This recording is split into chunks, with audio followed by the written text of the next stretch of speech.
Le Honda HR-V a beau être l'un des SUV les plus vendus au monde, et notamment aux États-Unis, eh bien en Europe et en France, il est quand même beaucoup moins connu. Alors pour remédier à ce problème, Honda a décidé de faire table rase de l'ancienne génération. Exit le style façon manga, on a ici un look beaucoup plus épuré, beaucoup plus moderne, et un arrière façon SUV coupé. En revanche, ce HR-V conserve les dimensions un petit peu entre deux de la génération précédente, puisque à 4,34 m, il fait 10 cm de plus qu'un Renault Captur et 5 cm de moins qu'un Toyota CHR, son concurrent direct. D'un point de vue technique, on n'aura le droit qu'à un hybride simple en France, avec un 4 cylindres turbo de 1,5 litres et 2 petits moteurs électriques qui n'alimentent que les roues avant, pour un total de 131 chevaux. Aujourd'hui, on présente la finition Advanced Style, qui est la finition la plus haute, à 36 520 € quand même. On vous invite tout de suite à bord de ce nouveau Honda HR-V, mais avant de commencer l'essai, on vous invite évidemment à vous abonner à notre chaîne YouTube, à nous retrouver sur nos réseaux sociaux et bien sûr, à vous rendre sur autoplus.fr. À l'intérieur de ce HR-V, Honda a fait dans la sobriété malgré le coloris biton de notre finition assez haute. On a vraiment des grandes lignes rectilignes, des angles droits un petit peu partout, y compris sur les aérateurs de côté. Pour le reste, rien de très révolutionnaire. Un écran central de 9 pouces avec, c'est appréciable, les commandes de climatisation qui sont des vrais boutons en dessous avec des tout petits écrans pour vous montrer le détail de la climatisation. Derrière le volant, c'est un petit peu hybride comme le moteur puisque on a un écran à gauche et un compteur classique à droite. L'ensemble reste assez configurable malgré tout et quand même très clair, donc pas de souci de ce côté-là. Sinon, l'ergonomie est quand même assez réussie en règle générale. Les matériaux aussi, vous allez me dire, heureusement à ce niveau de prix quand on voit les tarifs pratiqués par la concurrence. Mais voilà, pas de grosses fautes sur ce Honda HR-V. Quelques matériaux un petit peu durs en partie basse, notamment autour du levier de vitesse, mais rien de rédhibitoire. On regrette juste un léger manque de rangement. Les contreportes ne sont pas gigantesques et c'est pareil pour la console centrale, mais là encore rien de très grave. On passe tout de suite à l'arrière. Alors à l'arrière de ce HR-V, eh bien c'est là que les dimensions un petit peu plus grandes qu'un SUV citadin se font sentir, puisqu'on a vraiment énormément de place pour les jambes. D'autant que les caves à pied sont très bien conçus, on peut vraiment glisser les pieds sous le fauteuil de devant. Donc on est vraiment très à l'aise à l'arrière de ce HR-V. Là vous le serez un petit peu moins, c'est sur la place centrale qui est très étroite et en plus surélevée. Donc là vraiment presque impraticable sur les longs trajets. On note aussi la présence du fameux système de siège magique de chez Honda, donc avec l'assise qui peut se relever pour stocker des gros objets, notamment par exemple un vélo. Alors en revanche, la banquette n'est pas coulissante comme c'est le cas par exemple sur un Captur.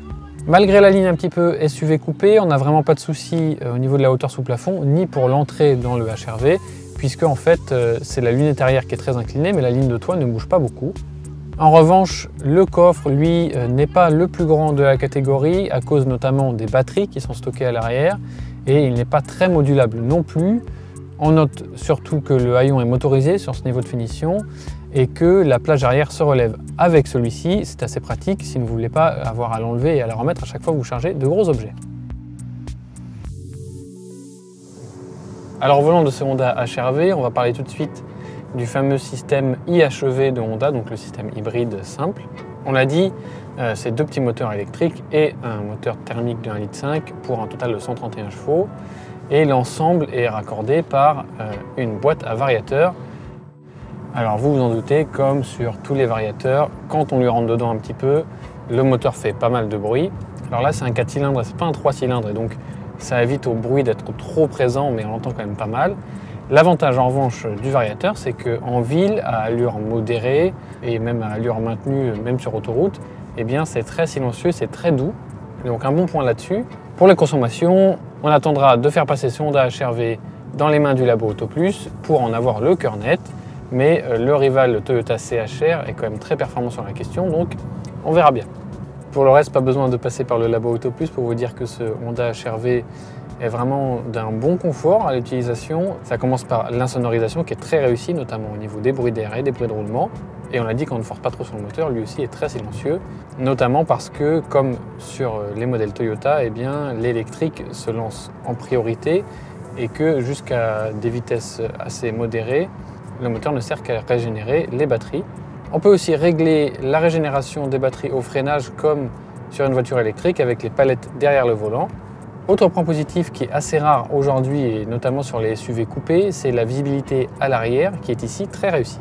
Bref, tout ça est quand même d'une belle douceur et d'un beau confort. Quelques défauts tout de même. Niveau dynamisme, c'est pas tout à fait au niveau des meilleurs du segment et en plus on n'est pas très bien maintenu dans les sièges.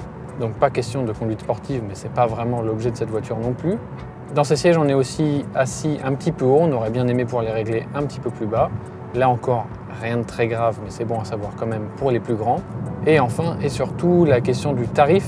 On l'a dit, ce HR-V, il est entre deux gabarits, entre un Captur hybride et un Toyota CHR, mais pourtant il est bien plus cher que ces deux modèles, avec plus de 4 000 € de plus qu'un Captur hybride et plus de 2 000 € de plus qu'un CHR qui est pourtant plus grand.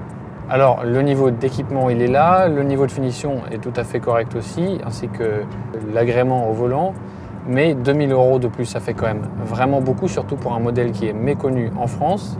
On attendra donc de voir les mesures du laboratoire Auto Plus, notamment au niveau de la consommation, pour voir si vraiment ce Honda HR-V parvient à se démarquer de la concurrence.